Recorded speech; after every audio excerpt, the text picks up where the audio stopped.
looks like we are indeed live. So that worked. Okay. Yep, All another right. kitchen sink live croscopy. So, welcome aboard, all who are here. Um, That's right. So we might have a couple different ideas to talk about, so we'll probably try and mash them up as we always do so well. yep. Hmm. I was thinking with all the Epstein file stuff, there was an interesting article that I came across about kind of an epidemic of child marriage that still is going on in the US, and it's been a number of years since we've talked about age of consent and age differences and stuff like Mhm. that. So there's that. And then you had something that I'm sure we'll figure out some way to connect. Yeah, the fourth turning essentially, which is yeah, we'll get into that later, I think. Um, yeah. So yeah, so I guess start off by just saying with this article, it's kind of shocking that even even up until last year, even in Washington State, you could actually marry a kid, um, Yeah, that is and wild. and it's still totally illegal or totally legal in most states.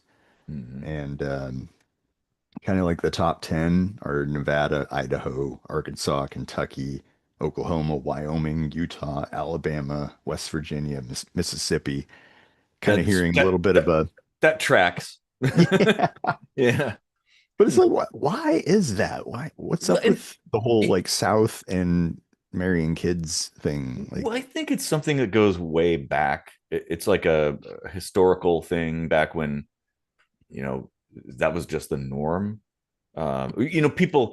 People have this notion that everybody died young back then, but that's a statistical fallacy essentially, because basically if you could get past childhood, early childhood, you probably might live into your 70s, but so many children died young. And of course, if mhm. you work on a farm, there's a lot of hazards and people would die young in that regard. um, so I think that was kind of just a tradition of like, oh Yeah. yeah, you would marry young. And I think the die um, young thing was more of like a medieval um, phenomenon. yeah, yeah, it started to, like, after the industrial revolution started happening, it got a lot better even before then. But it I think it's like, oh well, people wanted to start early, start a family early, especially when you're talking farming where you need all the hands you Mhm. can get. um, and it's like there's only so much of a window where Mm. especially a woman can bear children safely.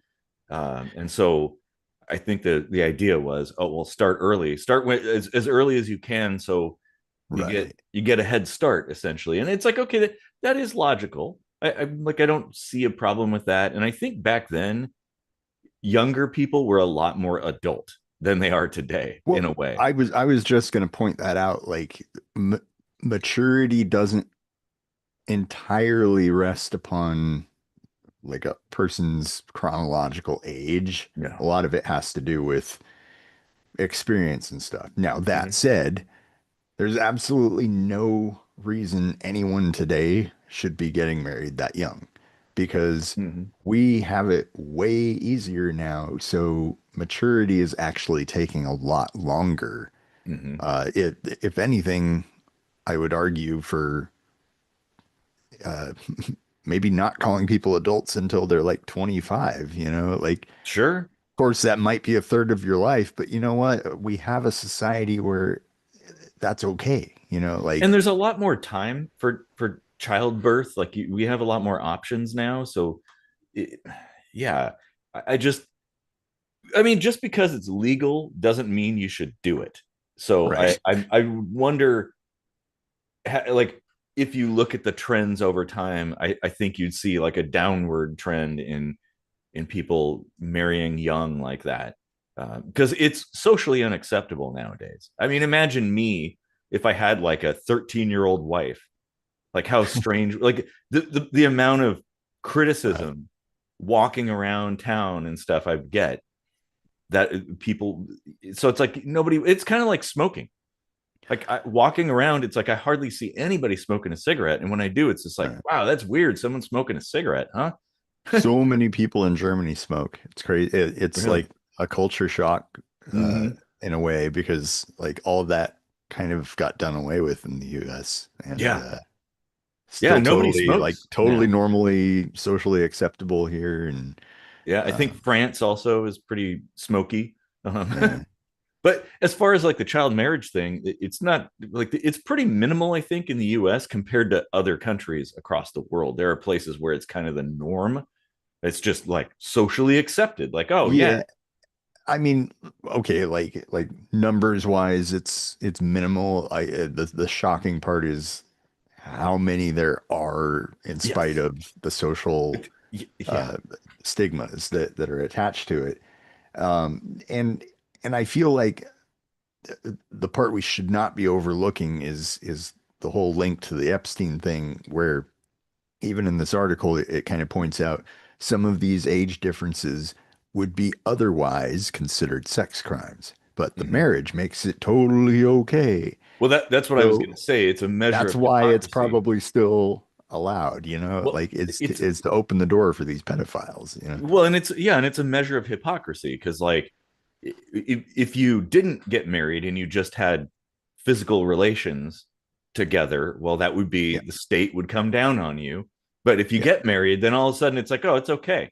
You know, it's part of marriage or whatever. It's the same thing with like prostitution and going out on a date or right. whatever, right? Like, oh, you're paying a bunch of money. Like, let's say a guy pays a bunch of money for dinner and a movie with the expectation of sex at the end of the night. Um, that's perfectly fine.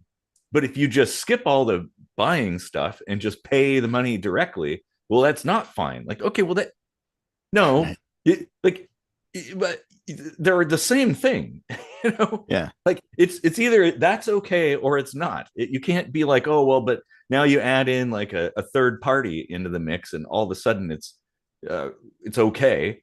Like, well, right. but you were saying it's morally not okay because of what, like And what is I mean, a government recognized marriage have to do with morality? Like well, nothing. I've talked about that before. That yeah, it doesn't. It has nothing to do with it at all. Just because it's legal doesn't mean it's moral and right. No. You know, like there's a hell of a lot of stuff that like the law says is perfectly fine, and I would say I don't think so. Yeah. I mean, yeah, I mean, we talk about that often with a variety of subjects, you know, law, morality, ethics. These things seldom overlap. Mm-hmm. Um, Yeah, you know, even taking law out of the question, you can make a lot of arguments for something being moral but unethical. true. Like most Mhm. people even think that those two terms are interchangeable, but they're not. Yep. Um, yeah, Well, I would argue they go hand in hand a lot more than the law goes with either. But yes, I would agree. Uh huh. This is true. mm, Well, and I think that's the I guess the illusion that people have is like, oh, you know, follow the law essentially. But well, you know, yeah, maybe we should be thinking about like a societal um, ethical structure or something. Consider more than just what the state says. That we should be thinking about what is actually right, regardless of what the law says. right. Because there are things that are on the books illegal, but they're ethical and moral, like things that you can do that Yeah, you know in the right context. It's like, hey, just violating the law is not unethical or subsequent amoral. demise. Yeah, yeah. We have a song about that. Actually, it just came out. The reissue came out, and Nice. Eric's wearing his Altair shirt, and Yep. Oh yeah, yeah. From that era. so yeah, check that out on streaming, Altair Blue Marble.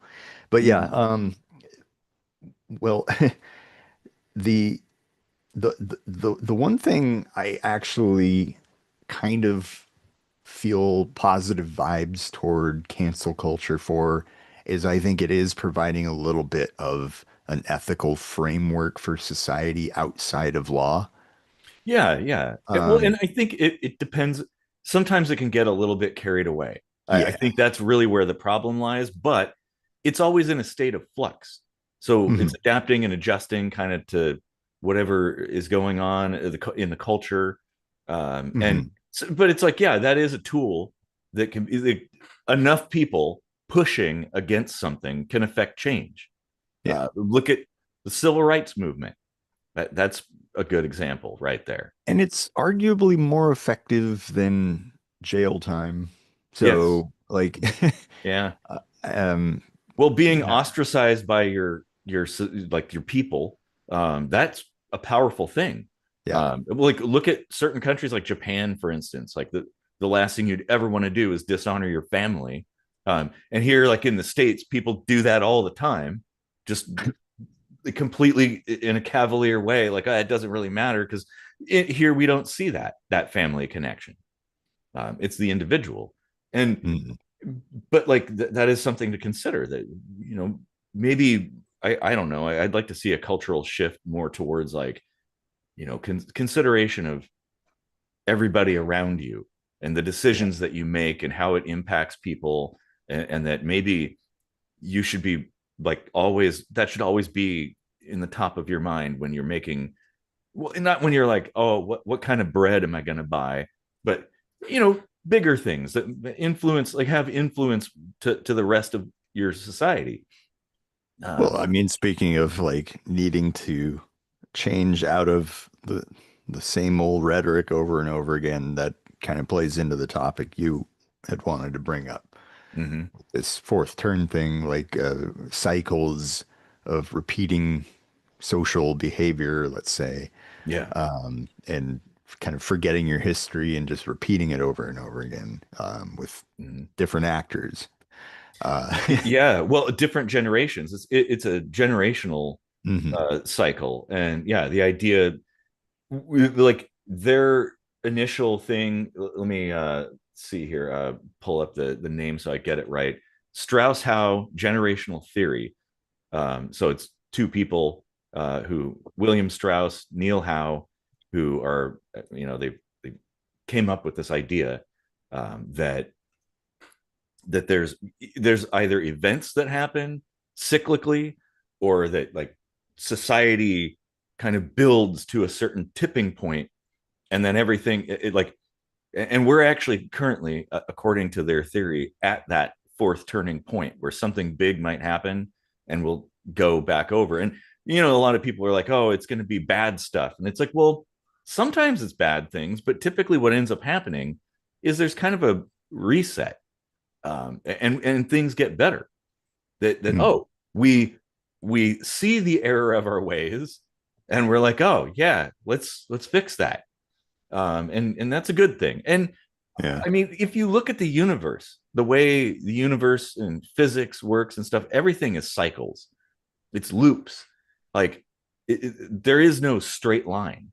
And so you always like the Mayan calendar. Remember back in 2012, everybody's like, "Oh, it's the end of the Mayan calendar." It's like, dude, you don't understand how the Mayans thought it was a cycle. That, oh yeah, Mm. and see, in their philosophy, it was kind of the same thing where there's a major event at this throughout this wheel turning essentially, and there's a big thing that happens, and then you start over again, and then it goes back around again. And I think it's kind of I would almost say it's like an inevitable state of human existence, that like that's just how we operate. um, and and that's probably good. It's like, hey, every once in a while you have to just tear everything out of your house and clean and start over, or move or something like that. That's Yeah. like your renewal essentially. Otherwise you Hmm. stagnate, and we've been stagnating for a really long time. uh, Yeah. Yeah, I I kind of feel like with the idea of an ethical framework taking precedence over a legal framework, mhm. that could be like one positive holdover from whatever this cycle is into the next, because Mm-hmm. That's one thing I think is kind of absent in previous cyclical ventures I that we've been agree. through. Yeah, and I think through, like, just in my lifetime, seeing that the way things have progressed over time, it has become to the point where the law has become kind of the de facto overlord, essentially, Right. over everything. Like, it only, the law is the only thing that matters. And insert clip from of Sylvester Stallone. I am the law. Yeah. But and I think maybe we're reaching a point where it could kind of, maybe people have this realization that maybe that's not the right way to do things. That, and I believe that because, me, I'm all about, like, community involvement. That we, the only way to solve problems, the better way to do things, is with the community. And And we you're, got a comment on oh, the turning here. The only difference with this turning is we're a world infrastructure. this is true. Uh-huh, Yes. yeah, yeah. Mm-hmm. But I stand by like the idea of an ethical framework Mm-hmm. for the whole world, like if the whole world is in on that and working together to establish what that means, like don't get me wrong, it needs a lot of work. Like Yes. the whole cancel culture thing is like well intentioned but poorly executed in most Mm-hmm. situations.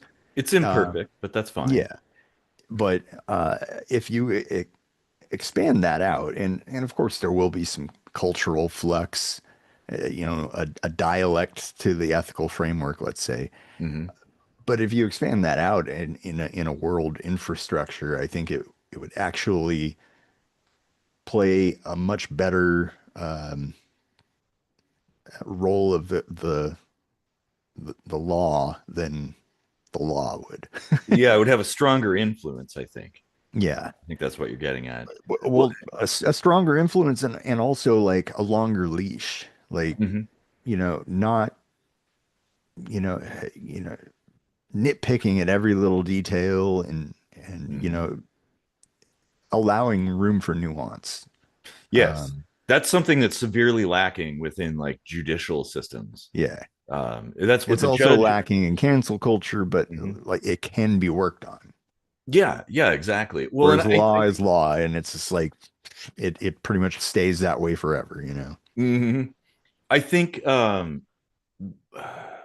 what we might see, because I am, what I'm noticing is less and less faith in the structured system of governance that we have.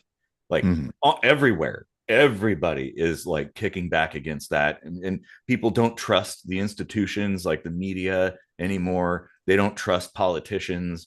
And you're seeing it in like this kind of, I don't know, flapping about of people grasping at straws. Like, you have Mom Donnie being elected to New York City and stuff. It's sort of these, like, doing something different, right? Like, Yeah, kind of taking, like, this kind of outlier extreme approach to see, like, okay, well, because we basically we don't need believe that.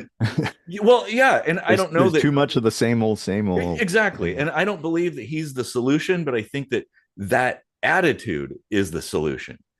That we need to be dismissive of the old guard, the old ways of being in the past, of, like, that hasn't served us at all. In fact, it's been to our detriment. Like, none of these people have done anything good for anybody. You just see things getting worse and worse. I mean, things aren't that bad, obviously, here, like in here in the US and Western countries and stuff, but they're not as good as they ought to be. That's the point. It's like, wait a Yeah, minute, with all of this technology and all the resources we have, we should be far, far ahead compared to where we are now. And you know what's holding it back? The government, the politicians, the media, all of these, you know, established institutions. And I think you're seeing more and more people disregarding them, and going, like, alternative media now is like, gets a lot more airtime than like the major media outlets, because it's like, oh, it's more honest, it's more real, it's like, oh, that's an actual person, that's just them. Mm. reporting on stuff rather than some huge corporate organization that obviously has an interest in keeping secrets or telling lies or spreading disinformation, and they do. And so yeah, I think we'll see, maybe that'll be kind of one of the tipping points, and it goes along with what you're saying too, Yeah. where people will be like, hey, the only way is if we can't trust anybody but ourselves, you know.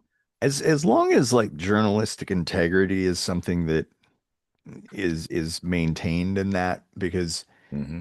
like now that's something that doesn't actually operate like within hard fast laws. It actually kind of is its own ethical framework that's been established Yeah. by a society across the world, really. Mm-hmm.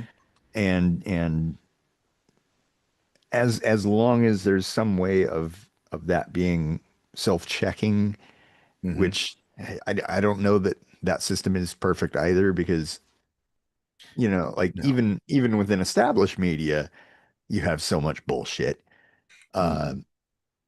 so it's really hard to put your faith in these independent outliers as well, because it's like, okay, well, what are their biases? Like, Exactly. where are Well, they getting this information? How are they interpreting it? And how are they providing it to people?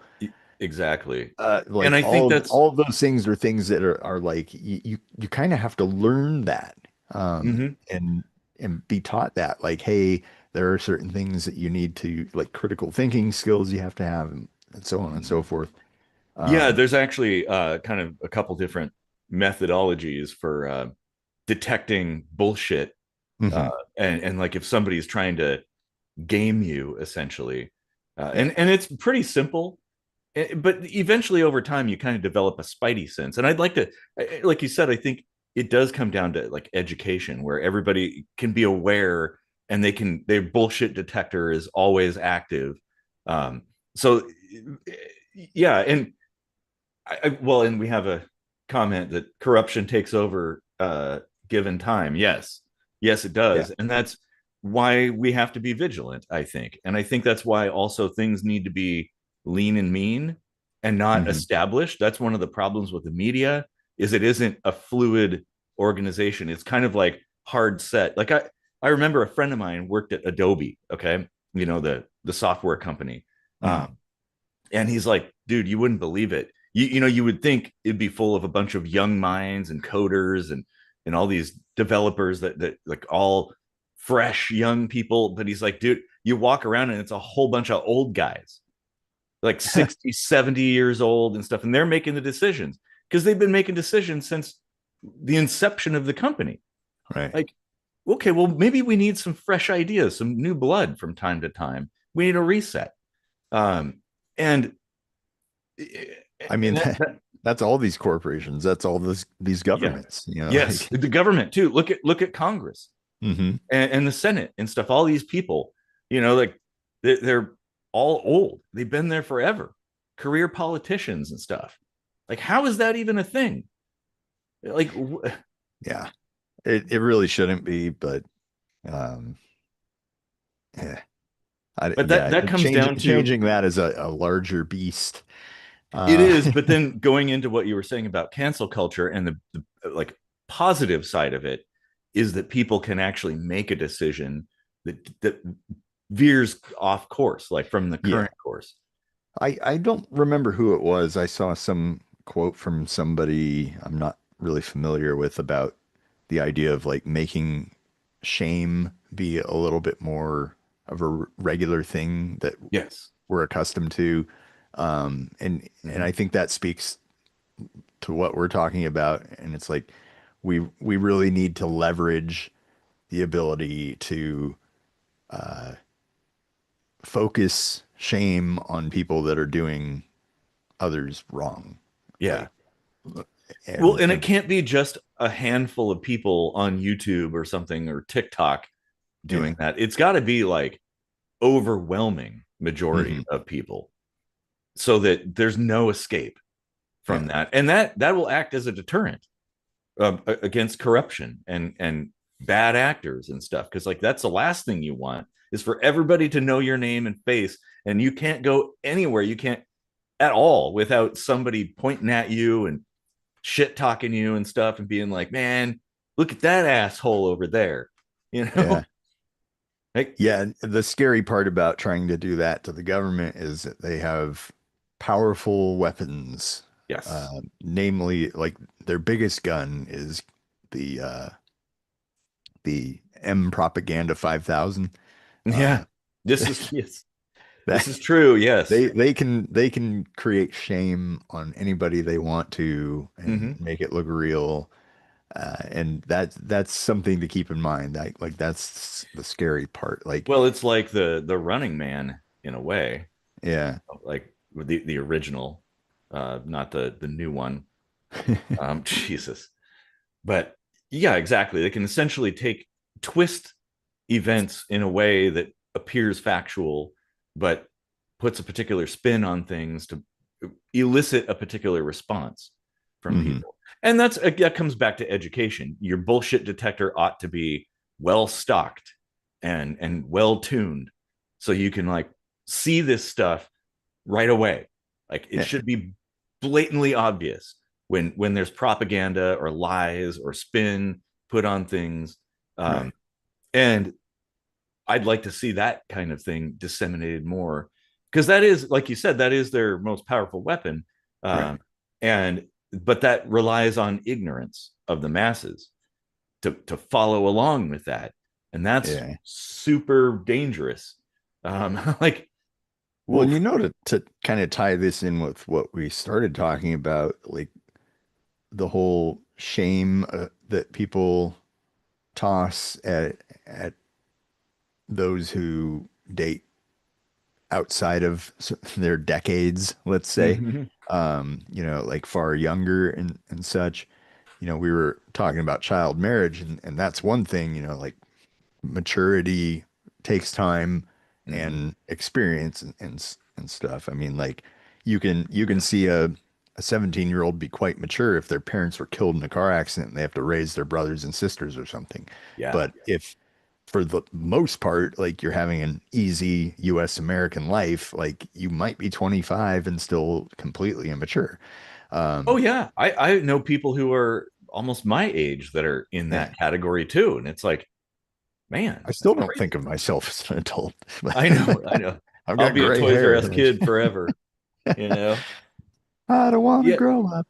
Toys R Us kid. Oh, like for those watching, if you haven't seen it, look up the minor key version of the Toys R Us Oh, theme geez. song. It's so sad. It's like, oh, just knowing that the stores are all closed and Yeah. uh, But what I wanted to say though is the people in the cancel culture realm like throwing shame at people for, you know, oh, it's disgusting that this 50-year-old is dating a 19 or 20-year-old. And it's like, well, obviously, like if you roll those years back and think, oh my God, when they were born, this person was already on their second mortgage and third wife or something. And it's like, well, when you put things in terms of like retrospect and all that stuff, like it's not really relevant to the here and now, is no. it? And so you've got to have like nuance. You've got to have a little bit more of the story before you start throwing shame at people. And that's the important part of that conversation is like, don't, the ethical framework can operate outside of law, but what's regulating it? You have to have a Sure. regulation of some kind to say like, hey, the shame might actually not be deserved. Hmm. Uh, Well, and when that's you're important. looking, I think people are too apt to analyze things from a linear perspective. So, Hmm. like, you just take both people's ages and wind them back evenly, and you're like, oh yeah, like you said, when this person was born, the other person was on their second mortgage. But if you were to go like a more logarithmic scale to where you scale them back, like where they converge might not be that different. um, Mhm. in a way. So because it's like, well, you're dealing with a lifespan. You're not. I mean, yeah, we count things in calendar years and whatnot, but that isn't how things are. Experience doesn't work like that. Um, and of course, yeah, you can't just look at a number and be like, "Yep, that's the way it is." It Mhm. has it has to be nuanced, like we were talking about Yeah. before. It's like you have to analyze on a case by case basis. Like, oh, and because it's like, all right, well, one thing is somebody with a lot of experience and a lot of resources, right? Like a lot of money. They already have a house. They've got cars. They've got all this stuff. They're in a position to take advantage of somebody who's less experienced with less resources. Yeah. So that has to be accounted for. Is this person being taken advantage of, or is it a completely voluntary thing? Right. And that's something that is never really considered, I think. Yeah. Like, and you And know, you vice versa, that young person could be taking advantage of all their riches and their creature comforts yes, and playing yes, them for a sap.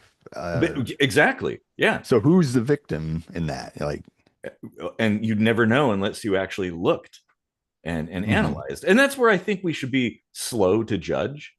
Yeah. And we should always be that way. Like, okay, all right, well, this appears this way, but that's the starting point. And then you go and you dig in and you're like, collect facts and put it together and put all the puzzle pieces together to form a Right. picture.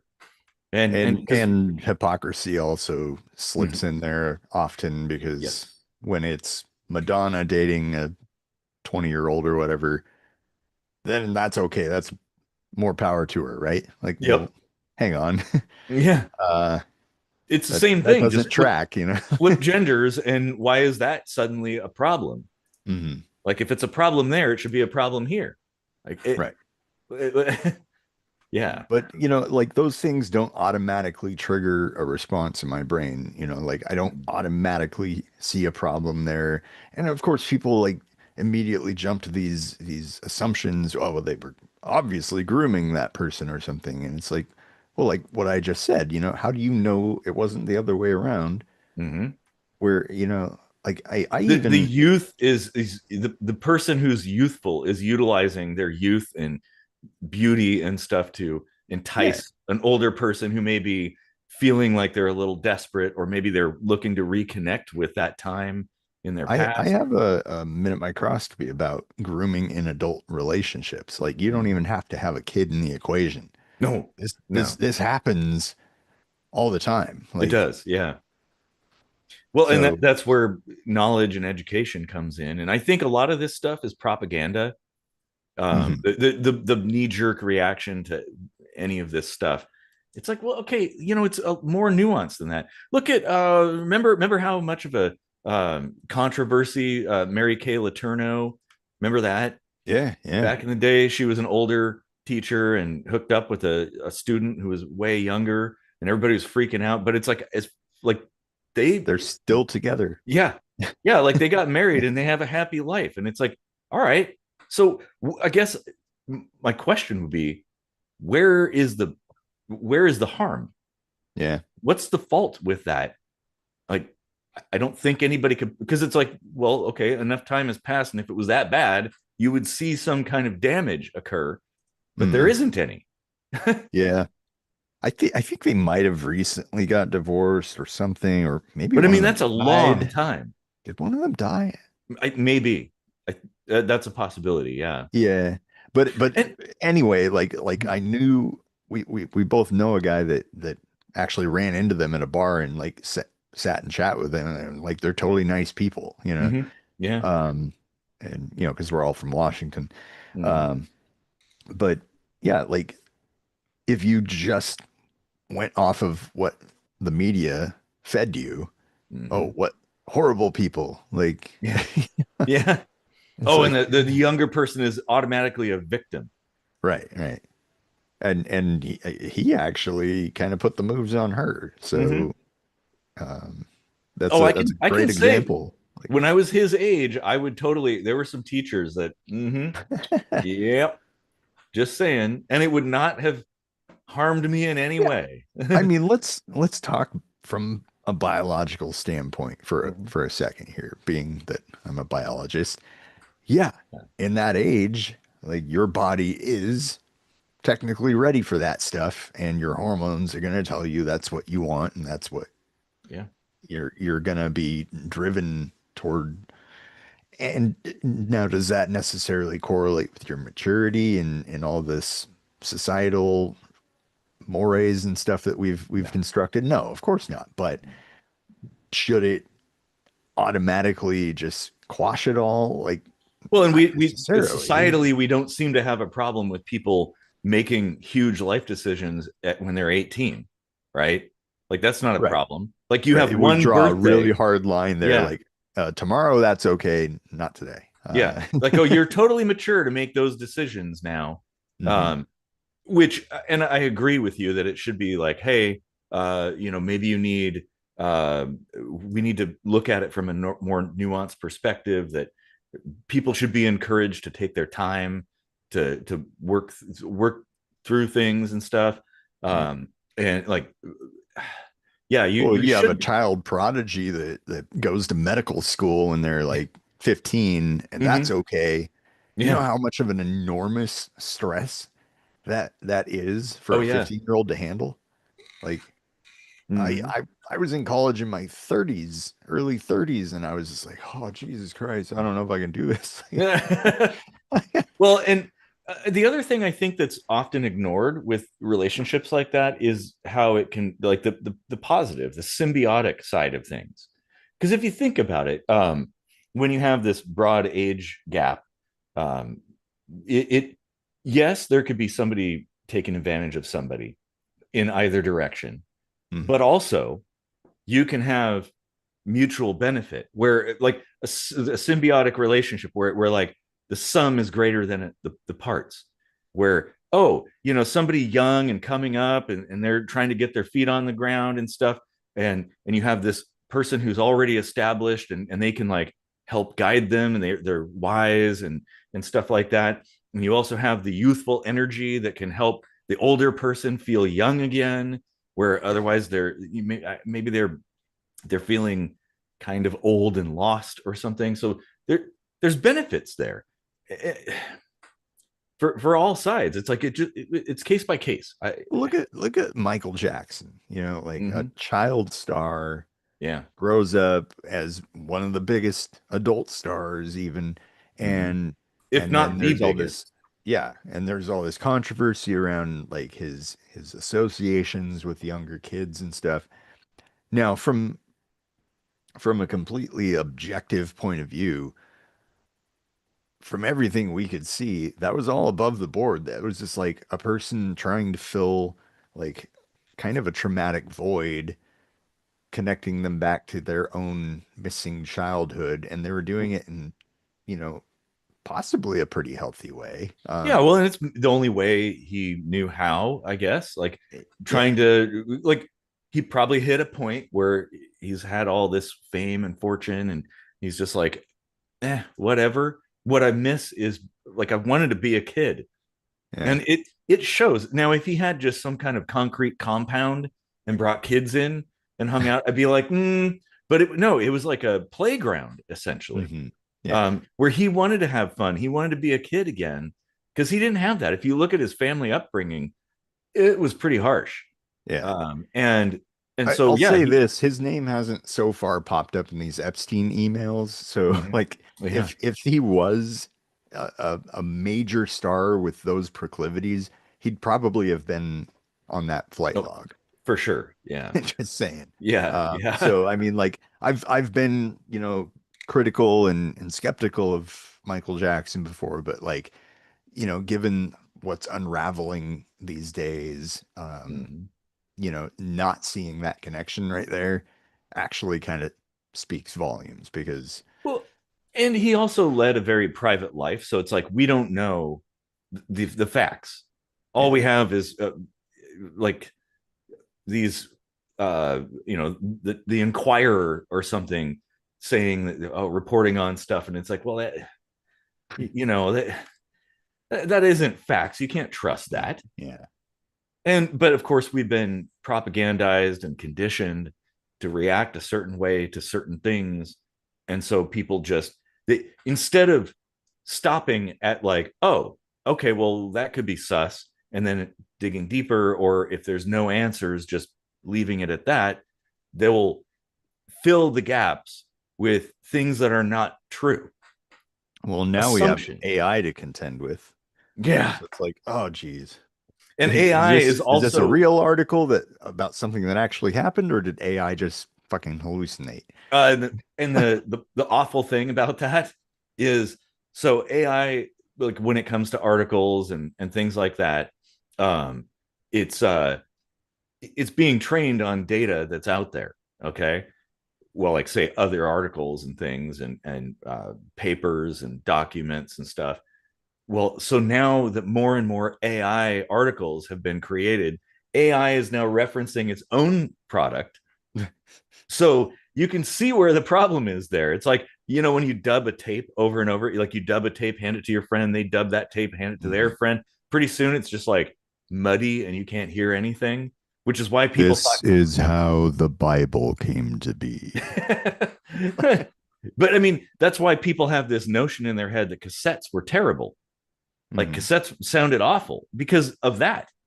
But actually, cassettes are almost like CD quality. They're pretty good.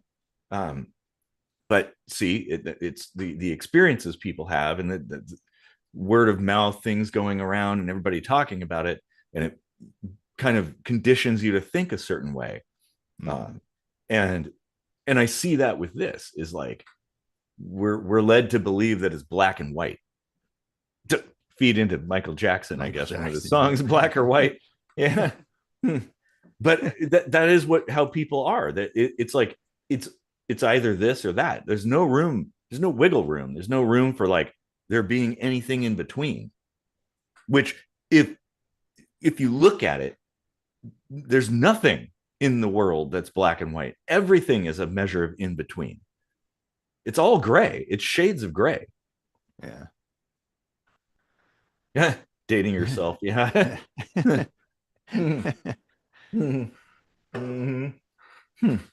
Yeah, I remember cassette tapes in cars and even 8 tracks.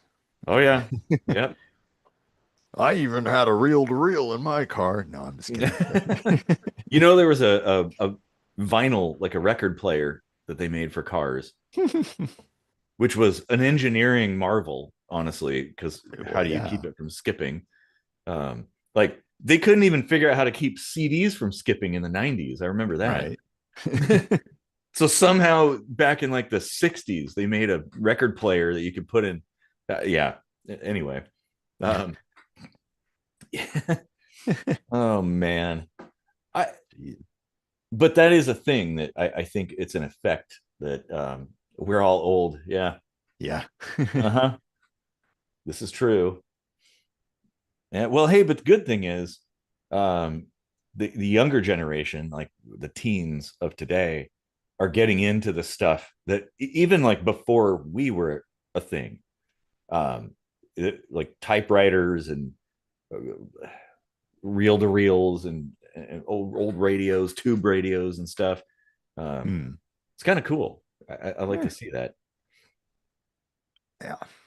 Uh, yeah. There was a point I wanted to make about this Oh, whole sorry. fourth turn thing, and I Yeah. kind of forgot what it was, but it was during the time we were talking about like Michael Jackson and stuff. But um, maybe maybe it was something about like the whole global aspect of it, like Hmm. you know, maybe that's why we won't necessarily see such a marked change, Yeah. just because of how much difference there is going on everywhere. But It's diffused by the rest of the world. mhm, Obviously, the US is a big deal. So if something big happens in the US, it does affect pretty much everywhere else. But only to varying degrees, obviously. yeah, And of course, other places do like it's a feedback loop. Like mhm, things that happen in Europe affect the US to an extent. Things that happen in South America affect the US. Like maybe not like as pronounced as the other way around, but it does. Um, Yeah. yeah, we're a global network, and especially with the internet. Um, back in the day, you didn't know really what, unless you saw it on the news or read it in the paper. You didn't know what was going on in another country. Right. Um, Hardly even in your own country half the time. But now it's like, yeah, you can find out exactly what's going on to the minute anywhere in the world. And media though, like, because that's something, and maybe this is a thing that's the good side of alternative media, is how raw it is. Where like back in the day, you'd have reporters collecting information, they'd bring it back, it would be edited, and it would pass through a bunch of hands, and everybody would kind of make changes to it, and then they'd give it the green light, and then Walter Cronkite would report on it. you Yeah. know but now it's like, yeah, people can live stream, you could see exactly what's happening from multiple angles sometimes. Hmm. And I think that's a good thing, because it's really, the camera never lies. And I think that's good, because now we've circumvented the media, the establishment, to Well, where like the one common person can report on what's going on. You can have one person go out and check something out and record a video or take pictures of something, and they don't have to answer to anybody. one challenge to critical thinking that's arising because of that is this overabundance of skepticism. Yeah. Like because of all that, because of being aware of how easy it is to skew these things, you can have multiple camera angles in real time of the same event and have people think like, well, maybe we don't have enough of the picture. Like, at what point is enough enough? Or is this just some kind of mental defensive mechanism to guard against realizing that things are not pretty and neat and orderly in the way that you want them to be, I but think they're actually quite messy. yes, I think you're definitely onto something there. That is correct. Hmm. That people don't want to know. It used to be It's like, this ostrich effect, right? well, in the Vietnam War, right? For instance, they were reporting, they had reporters and stuff, and they would send film back, but it would be sanitized, right? And Yeah. it would have to pass through a filter, which of course, well, look into the CIA and its connection with the news media, and you'll see that, yeah, they couldn't report on certain things. They weren't allowed to. And still to this day, that whole thing is still going on. So anything unfavorable to the state was unlikely to see the light of day, I guess. And now, yeah, I mean, you've got people like the Russo-Ukraine war. There are people just with their phone in a combat zone, just streaming. You can just watch it live. Um, and I think that shift is so dramatic, because it's kind of like pulling back the curtain, that now you see the reality of things that used to seem so simple and so clear and not so dangerous or crazy or whatever. And now it's like, oh shit, that, look, I had no idea, you know, and people are inclined to kind of turn their back on it and ignore it, and yeah, be skeptical of like, well, there's no way it could be that bad. There's no way. And Eh, but then again, that's part of this whole fourth turning thing, that I think that we're hitting this crescendo where like I think it'll we're reach. about to be hit by a smooth criminal, or Yeah, yeah, exactly. Hmm. Or struck by, I don't know. yeah. um yeah, man, good One of song. the coolest bass lines, by the way. Oh, I know, and the video was awesome. Yeah. That's one thing. Michael Jackson, his videos, holy shit, those were good, really good. But yeah, anyway, I think we're kind of reaching this point where people are starting to get fed up, and maybe for a lot of people, they don't even know what they're fed up about, but they know that they're sick of it. Yeah. And eventually it'll catalyze. Eventually, I think more and more truthfulness will emerge to the point where people finally realize, like, oh, this is the reality of things. Like all the things we thought were good are bad, and all the things that we thought are bad are good, and like it'll flip or something like that, I guess. Yeah. And like it's all been lies this whole time, and which it has been. Like you know, look at politicians, look at the media. It's just constant lies all the time. Like, and if they're telling the truth, it's kind of a couch truth where it's like, yeah, I mean, they're it's sort of factual, but you're leading people to think to come to a conclusion that you would not naturally come to. Uh, Yeah. I tell you, like, the media in Germany is a very different experience than the media in the US. mhm. It's definitely not sensationalistic like that. Uh, More it's like it's old school, like how it's it old used to school. be. Yeah. Yeah, it's very much like I remember from my childhood and stuff, like Hmm. very factual, very serious, Hmm. um, Well, and like that's like, professional. It's yeah, professional that, professional, and yeah, and of course that journalistic integrity, mhm, um, which we've pretty much lost in the U.S. except for alternative media tends to be a little bit more in line with that. Depending, obviously, it depends because yeah, now it's like anybody can do it. So yeah, hit or miss. But at least there are people who have that as their MO. mhm, Yeah, because like it used to be, you know, like because I like the old newspapers, they had opinion sections, which makes sense. It's yeah, segregated that you go to the opinion section, you read opinion pieces. Um, but like the regular news tended to be more fact based. So it would just state what happened as far as we know it. And if there was an opinion, it was a quote from somebody. Like they interviewed somebody and that somebody said this. yeah. That's how it should be. If there's any opinion, it shouldn't be the newscaster injecting their own philosophy into things. It ought to be a man on the street, like, oh, you got a mic in their face and you're asking them, hey, what did you see? And they're like, oh man, I saw this and that. And That's how there'd it ought to should be be. a fact check to counter the opinion, Mm-hmm. which, to be fair, I do still see that happen Mm-hmm. in certain articles that I'll read. There'll be some kind of quote, and then it'll just say something factual, like, uh, you know, according to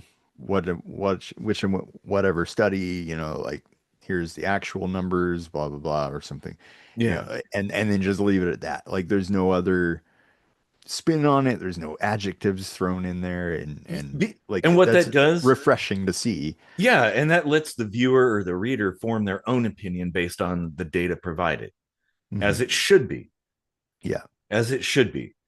And yeah, you know, it used to be back in the days of the newspapers. Obviously, now it's kind of more like the comment section on videos, but people could write letters to the editor and they would publish them usually like a response to something, some article from a previous yeah. issue or something. And that's good. We need that, Hmm. because that's a further check against corruption. Right. And anytime I see like a news channel's video where the comments are turned off, I'm like, oh shit. You know, there's some lies in the mix there. Like that something's afoot. Like if they can't stand scrutiny, then you know there's something wrong. Yeah, well, I mean, sometimes people just start infighting too, This is true. Yeah, but you and it can gets, mitigate that without having to shut the comments off. yeah, Especially if you're a big news channel like Fox News or CNN or something. They got staff to do that. You know, they can like just delete all that hate and stuff, the flame wars that are going on, and keep the civility still present. yeah. Ah, man. Yeah, it is interesting how we find our way to something completely other than where we Where started. we started. Yeah. Like getting into like media integrity and stuff with, Mhm. starting with the child marriage in the US and this Mhm. fourth turning thing, and melding those together, we end up with the media. And that's Mhm. interesting and telling in itself, I think, because Yeah. how much of what we consider right is guided by what we're told um, A lot. is right, you know. A lot. Believe me, a hell of a lot is, yeah, because I think people have, well, I can only speak to the US because that's been my experience, but when it comes to education and our social conditioning and stuff, we've been led to the idea of being a passive consumer of information, not an active researcher. And Yeah, yeah, flat earthers are always like do your own research but they don't even know what that means. no, no, but you should. Like you should Yeah, actually dig a little bit deeper, like fact check things yourself, look at more sources of information, especially if it's a sensational thing. Anytime, and I say this all the time, anytime you hear a piece of news and you start feeling emotional, that's the time you should stop and be like, why am I feeling emotional? Is it because they're wanting me? They're trying to manipulate me through emotion? Or is it because there's a real thing that does deserve emotion? Right? yeah. Like there's a video of somebody beating a dog, right? Okay, well, yeah, that elicits emotion, of course. But if they're Mm. telling you something happened, like, well, you remember the prelude to the first Iraq invasion, um, where they had that lady who came on and was talking about how the Iraqi soldiers were coming into the hospital and taking babies out of the incubators and leaving them to die and all this stuff. And she was crying, and that sob story like motivated the public to get behind this military action. Well, turns out that was all made up. That never Uh, happened. It was is it completely fake. Desert Storm era? Yeah, yeah, I was yeah. a The bit first one. young for that. Yeah. Yeah. So, but and of course we know the yellow cake uranium, which that was a fear-based thing, not a sadness or anger-based thing. But that was also fabricated too. Mm. Never Mm. happened. Didn't exist. But yet everybody was like, "Oh yeah, we'll get behind that," because some authoritative figure said a thing, and we were like, "Oh yeah, Colin Powell. You know, he's the big dog. Like, of course, he's not going to lie to us, right?" Well, it turns out he kind of did. And people died as a result of that. And and that's what I'm saying is like we need to like, and this goes into the child marriage thing and the age gap thing and all this stuff, where whenever you start to feel emotional behind something, you should stop yourself and ask yourself where that emotion is coming from. And Right. is it because you're being told to feel that? Or is it because you've been conditioned to react that way? That Now, when it comes to the war stuff, like leading you into fear and a sense of self-preservation as a secondary emotion there, mm-hmm, or you know, eliciting feelings that spark your sense of justice, mm-hmm, stuff like that is pretty obvious. When it comes to, you know, enrage over child marriage and stuff, I don't really see how there would be much of a uh what's the word I'm looking for? I don't see how somebody could be spinning that to be like going the other direction on that. mm-hmm. Right, like there is actually reason to feel upset that that's a thing that's being allowed, especially when you think of it like when you plug in certain variables and just play the scenario in your head as an inference logic game, Mm-hmm. like if I were a pedophile and I wanted to have sex with a 13-year-old, maybe I could just marry her and then it's totally okay. Yeah, And as and long I as would that's legal, it's still totally okay. Like sure, and I then you think can you can kind of see like how that actually is probable, well, what's going and on. it does come down to like whether something is voluntary. That's the key factor in all situations, because an involuntary action, like plugging in another variable, arranged marriages, where Right. you have no choice, your family decided for you that you're going Yeah. to marry this person. See, now you didn't voluntarily choose that. That's Right.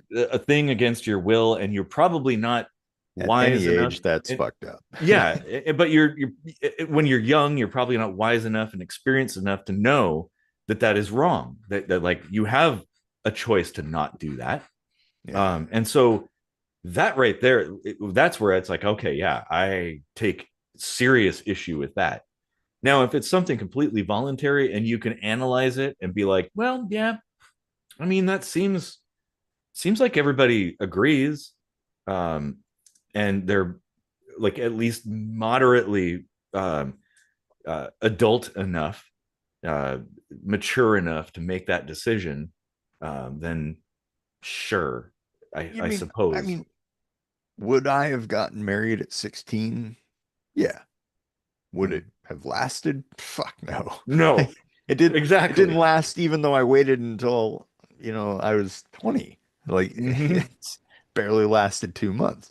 You Exactly. know? Well, and that But brings up a good point. Is like, hey, as long as you have an out where it's like society isn't condemning you because you get a divorce, um, mm, when it's clear that there's problems, there's a chasm in the relationship, right. Which and used to be the Catholic Church. Like mm-hmm, it's a little bit more lax now, but like yeah, that's also kind of a fucked up situation. Like mm-hmm, where well, going back to using shame as a tool for your ethical infrastructure mm-hmm. can be taken way overboard. I yes, I Like agree. Catholics are good at taking shame overboard. Yes. Oh, yeah, more than almost anybody else, I think. Yeah. Yeah. Speaking from direct experience Hmm. as a baptized Catholic Yeah. atheist, uh, Baptized Catholic atheist. draw conclusions from that as you will. Well, and I would say, maybe there's a good middle ground when it like specifically that when it comes to the way society perceives things. A marriage is twofold.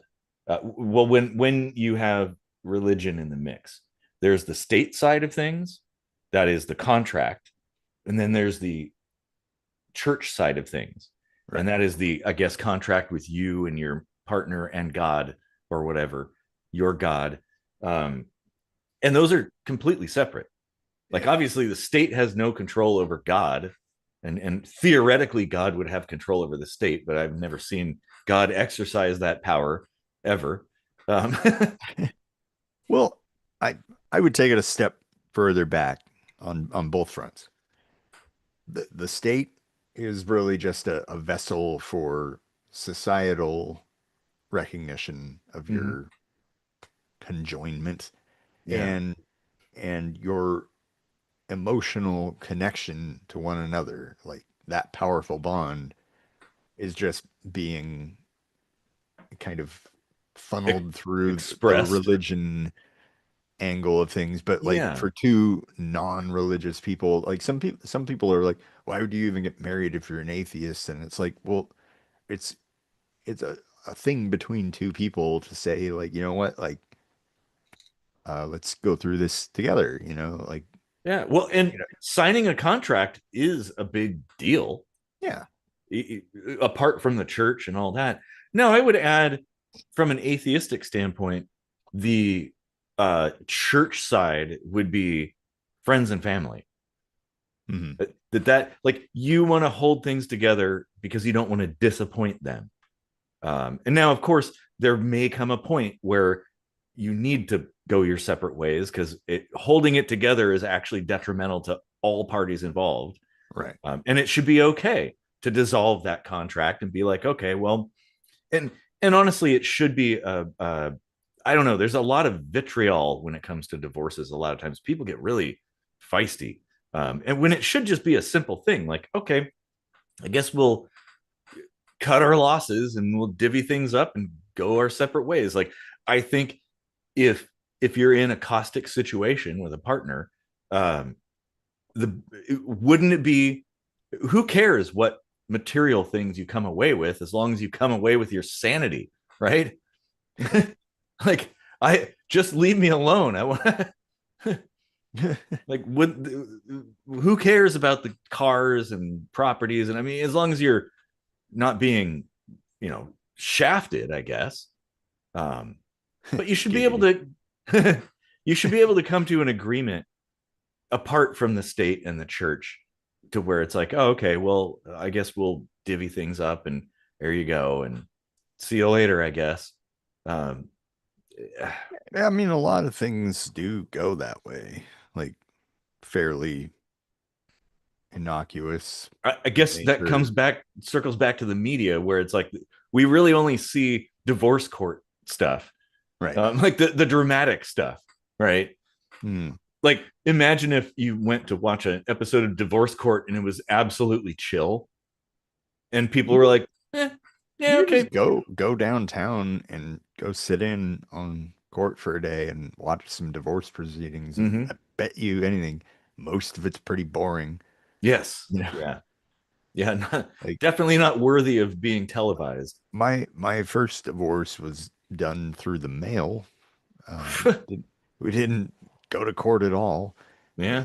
We just let like the court handle it on its own, Mm-hmm. and because it was, I mean, there was really nothing to divvy up. It was a 2 month marriage. And Yeah. second time we were in court just because, like, just because we could, I guess. Like it was Yeah. still amicable in that sense, I guess, and very Sometimes it's. boring and just, rudimentary stuff. Like Mm-hmm. show Yeah. up, say, yeah, we want a divorce, sign here. Okay, now you're divorced. Yep. Yeah, exactly. Uh, And I think you're right that that would constitute the bulk of what you would see. Here in Germany, if you want to get a divorce, you have to live apart for 1 year while still married Not a bad before idea. before they allow it. And yeah, like that gives you time to breathe, reconcile or not, but It also like gives you the work things opportunity. out Yeah, over it gives time. you the opportunity to see if that's really what you want as well. Right. Yeah. Yeah. And yeah, a cool off period, because yeah, sometimes people feel trapped in those Or a kinds of logistics situations. period, like, Sure, yeah. do your own negotiating, Hmm. save the court time That would for be nice. Yeah. just the official stuff. And Hmm. Yeah. yeah, like a lot of the court TV stuff, very Jerry Springer-ish, and Hmm. it's like, that really shouldn't be happening. Like, No. when you go to court, you should just be professional, get it done quick. Yeah. Like there's a lot of important stuff that needs to be heard, and I don't know. It is kind of funny. Like, and I think I've been kind of studying this from a psychological standpoint for a long time, of like, why do people behave the way they do when it comes to relationships like that? Mm, Because like the circumstances leading up to people wanting a divorce is typically a lot of some kind of emotional thing, like frustration or anger or whatever, jealousy, who knows, it could be a mix of all the above. But like, when they're in the relationship, they hate each other, right? yeah. But like, once it comes time to part ways, now all of a sudden they don't want to part ways, or they're like, oh, I'm going to do everything in my power to get you. Like, why not just leave? Yeah. What's the problem with that? Why? You hate this I, person. I Why not think just walk away? I think there are, well, I know there are people who are kind of addicted to the drama. And Yeah. like a few years back when I had that, I mean, speaking again of the adult grooming situation, Mm-hmm.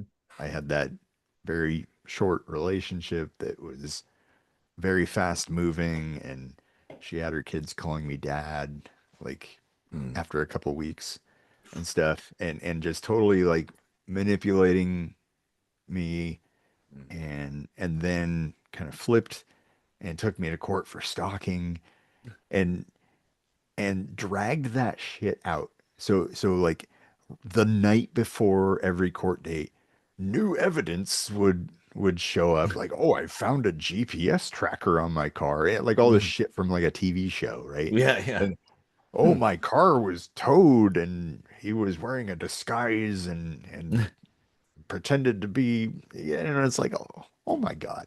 So Like much drama. by like the third fucking time I had to like show up for an extension, like I could tell the judge was tired of it and Hmm.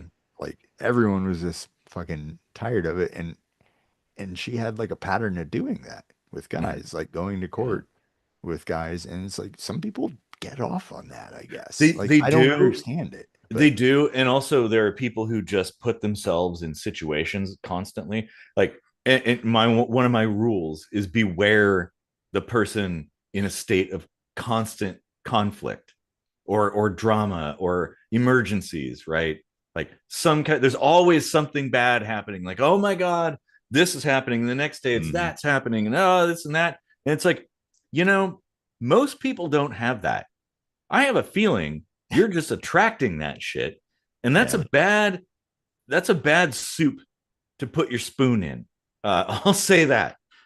So just avoid anybody who like is just always there's always a dramatic thing happening. Like because I, voice of experience, I've yeah, been there. Like right. every single person who is like that has been awful, like an We have awful partner.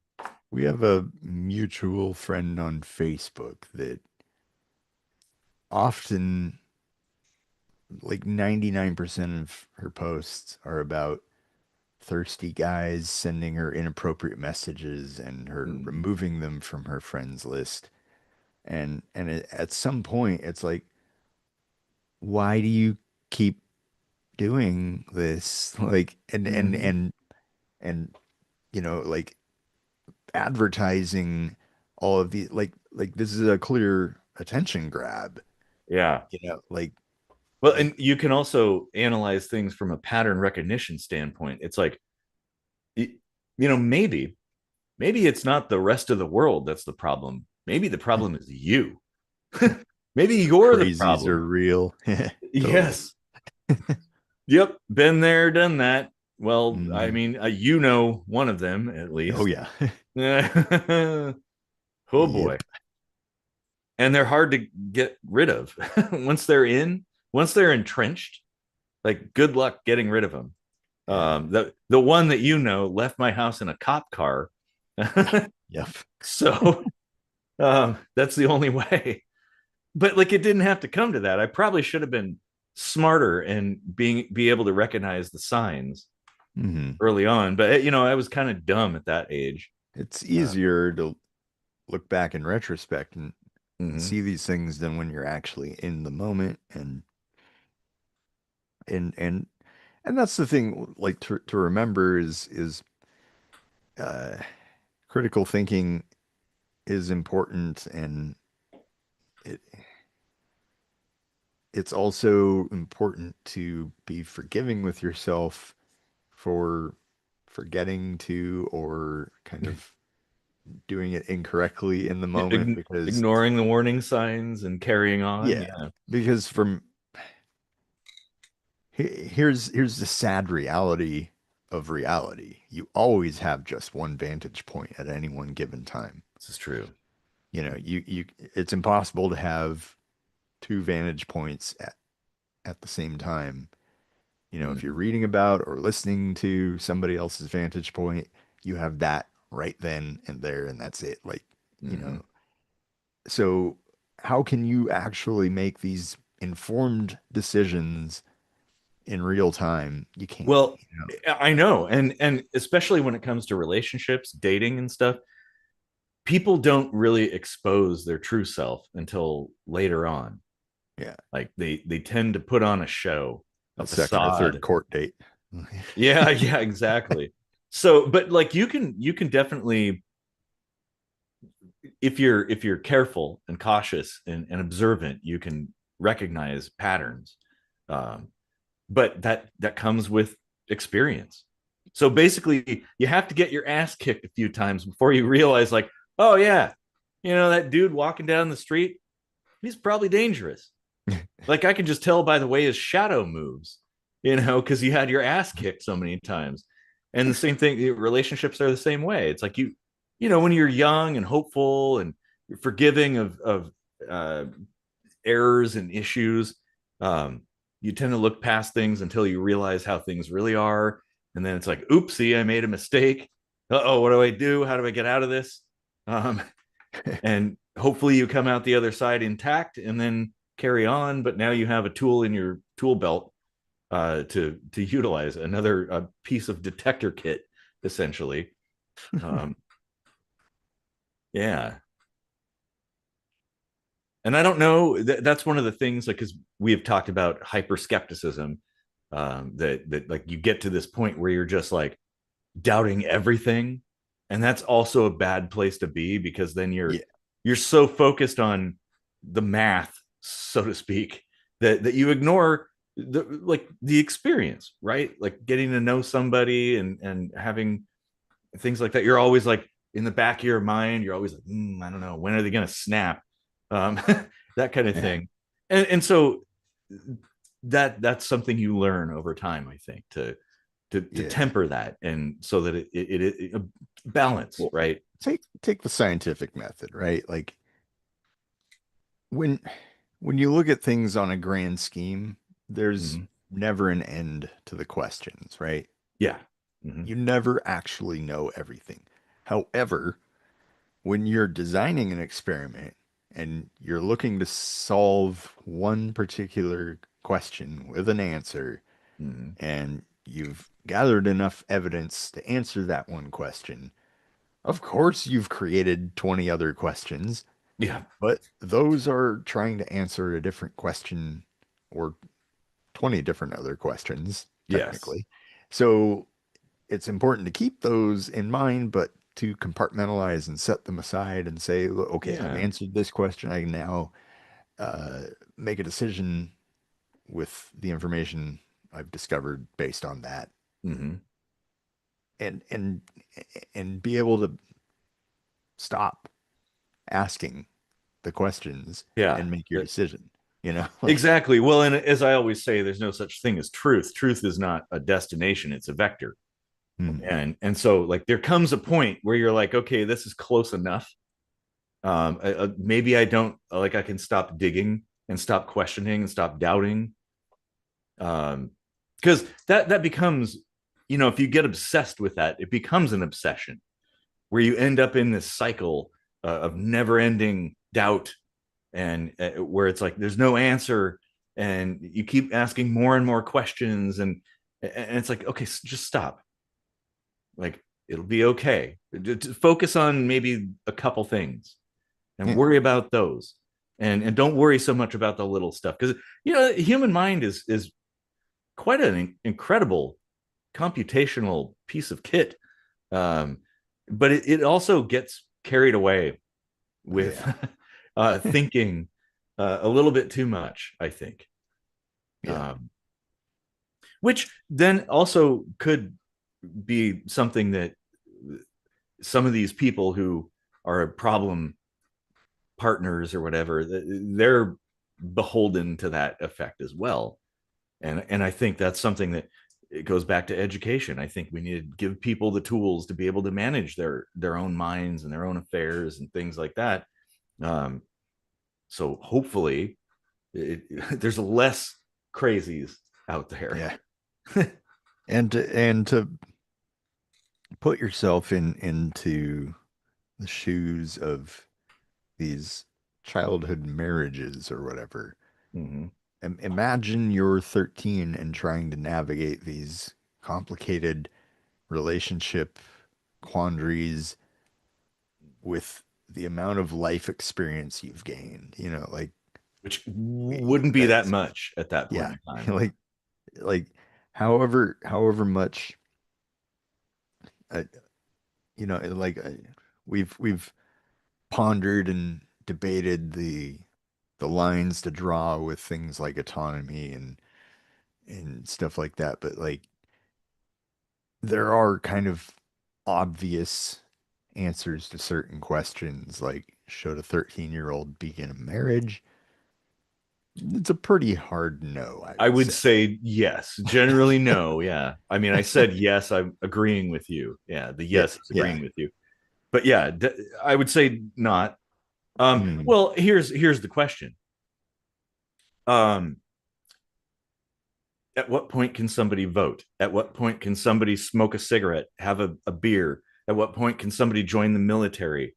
You know, those kinds of may- things. maybe And all this if stuff should have a certain kind of test, like sure, it'd be like a coming of age sort a of event. litmus test, not like Yeah. a knowledge test necessarily, but Mm-hmm. um, you know, This goes back to kind of my community idea of where I think the best way is not to have the state or the courts or any of those things decide. It should be like the elders, right? If you yeah, want to make that big decision, you come before the elders and explain your case. And they ask you questions and you answer, and maybe they give you some, I don't yeah, know, a test of some sort to see if you're for real. And if you're for real, then okay, well, then fine, you can make that decision. But if yeah. I you're, mean, if you're 13 years old and you can convince your legal guardians to uh, speak on your behalf to say, yeah, this is okay, then okay, like sure, yeah, they're old enough that they shouldn't be too easily swayed mm-hmm. by a bad argument, Yeah, hopefully. hopefully, And, so maybe you made a good argument. Maybe you're a different situation. mm-hmm. Um, and it would be nice if we had a society where things were based on nuance and merit and Yeah, logic and conversation. But we're not, exactly. you know, like No, and that we goes. operate within our means. And This is true, you know, but so I while think there might having. be an exception to the case here and there, like for the most part, like these child marriages should not be happening. Oh, I agree. I because especially with the way things currently stand, it's absolutely not a good thing. Yeah. If it were a totally different structure, like I was saying, you have the town council or the elders or whatever that you know if you want to make a decision that normally wouldn't be allowed, you state your case, um, and Yeah. they make a decision based on their own experiences because they've been there, done that, um, and they can decide on whether your case is worthy Yeah. of being accepted. I would love to see much more of that. And And then, because the other thing too is when you have more a more localized structure like that, um, typically they're going to know you or at least know of you. They're going to be able to talk to people that yeah. your neighbors, your friends, that kind of thing. Whereas when you're talking the court system or the government, like it is completely detached from reality, completely. Right. It's its own. Well, I call it the ivory tower. It really is. Like it exists in its own parallel universe that has nothing to do with our universe. Um, and so it can't make decisions for us because it doesn't know us. It doesn't even care about us. Yeah. It's like, when you show up to court, they, they don't recognize you. They're not like, oh, Casey, oh, Eric, hey, how's it? I mean, What? you hope they don't. Oh, Like, yeah, good point. Good point. oh, you're back again, Yeah. huh? Okay, maybe for the first time. All right. First time you show up in court. Yeah. Like if they knew you, then that would be a whole different thing. Or they're like, oh yeah, you're the son of my neighbor's friend or something. Like there's a connection there. And and so I think that there's a greater interest in making a good decision. And we don't have that. Yeah. Absolutely not. The law is the law. And there it is. There it stands. And smack the gavel and we're done. Um, You know who we need making decisions for us is there was a guy, a great quote. He said, I have made good decisions in the past. I have made good decisions in the future. Yep. Somebody that can see into the future and have already made the good decisions. Like Yes, that's someone we need. we Mr. do. Dan Quayle should Dan be. Quayle, man, those quotes, dude. Jesus. Well, and that shows somebody who, like, if you look at the Quayleisms, the Bushisms are also really good too. There's some Hmm. really Hmm. like humans. I believe humans and fish can live together or something like that. Um, but Sounds like something a mobster would say. I know you're gonna live with the fish. Um, um, but like that just shows how we put this faith in these people, and that's the end of it. Essentially, these are presidential people, and they're totally dumb. Mm. So why do we put faith in that? Why do we, over and over and over again? They give us pillow talk, and we elect them, and then they do the exact opposite of what they said they were going to do, or just nothing, or I don't know, random shit. And but yeah, we keep playing the game as if like, well, I guess that didn't work. We'll just keep doing the same thing again and hope that this time we get it right. Yeah. They're all just kind of figureheads and it's not to say that that isn't like an important or powerful position to hold because it absolutely is. Mm-hmm. It it is a position that people look up to for guidance, for, inspiration or whatever. Mm-hmm. And and that's how we should be framing it, like, Yeah. you know, we it's actually kind of unfair to say like, oh, they constantly break their promises because it's not up to them. They're not kings or dictators or anything. Like This is true. they Yeah. have to convince a lot of other A people lot. Yes. to Mm-hmm. go a certain way, and you win some, you lose some. And what's more important is how they conduct themselves on the daily. Uh, yeah, You I know, agree. Yeah. like, you know, people like JFK, like, Reagan, Obama, like Mm-hmm. whatever you thought of their policies, and some of those guys had some pretty shitty policies here Yeah. and there, but they also had some good ones or whatever. For the Mm-hmm. most part, on the day to day, they were like good guys, Yeah, yeah. like You could say Carter because I came Carter in at the too. tail end of Yeah. Carter. He was an absolutely terrible president as far as like the effect of his presidency. However, generally he was a good guy, and he was well intentioned and like just kind of almost like as far as presidents go, I'd say he was the most regular president we've ever had. Like in I at least urge people in to check out my last minute microscopy on what if Carter won a second term because Mhm. like I think he actually got a really shit end of the deal when it comes to how history portrays Yeah, well, and him. even Like, even Reagan too, like same kind of thing, and it's like the perfect storm. Essentially, it's like, well, you want to make things better, but you can't make things better because all, like you said, you got to convince all these other people, and they all don't want to do that, or they want to do their own thing. Like too many cooks in the kitchen, essentially. yeah, And so, like, what you end up with at the end of the day is kind of like a shit burger. And yeah, in Carter, it's like the things he was talking about made sense. But like, oh, well, when you pass it through the filter of Congress, out shits like this terrible, awful thing. And yeah, but then people point the finger at, oh, well, you're the guy, you're the reason. And it's like, well, yeah, yeah, it's a complex system that yeah, it isn't just one person. One person can't do things. And maybe that's a good thing. I would say it's probably a good thing because it does kind of keep the people who want to run roughshod over things kind of in check. That's good. Um, but it also kind of gets in the way of like doing things we want to do. Because like yeah, that's where I think community stuff we shouldn't have people all the way at the top. It should be a community structured kind of system where it's more local. And if there's any kind of top level structure, it's a much more fundamental, basic sort of thing. Like, oh, okay, we're here to keep the peace.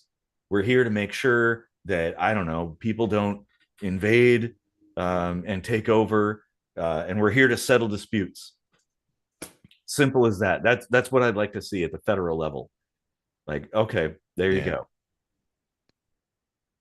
Well, Oh yeah, I know we've been. in a perfect world. I know. Well, that's what we're aiming for. That's what we Yeah. do here. Mm-hmm. What's that saying? Shoot for the moon. If you miss, you're still among the stars. Yeah, I. That's a perfect way to end it. Honestly. Yeah. Yeah. Nice. Well, hopefully everybody enjoyed this. Um, Comments are always welcome, of course, uh, and be good to each other. And Yeah. Shout out to our new commenter here, Old Rat 889. I don't believe we've seen this person in the chat before, so thanks for deep sink diving with us into child marriages, the fourth turn, and all the other the stuff that media and everything else. yeah. Yeah, welcome aboard. We do this every Sunday, so Yep. you're always welcome. There's almost 1,000 other videos you can check out. So We've been very active over the if last you few if you years. haven't got your fix of kitchen sink microscopy yet, you've got no excuse not to keep going. Oh, all right, everybody. Well, we'll see you next time. And yeah. Turds flow in the sewer, can't change the flow. Nice. this this very true. That okay, there we go. That's how we're gonna end it. Thanks for that final comment. All right. Well, Are you see. Mike Rowe by chance? Yeah. All right. Well, see you all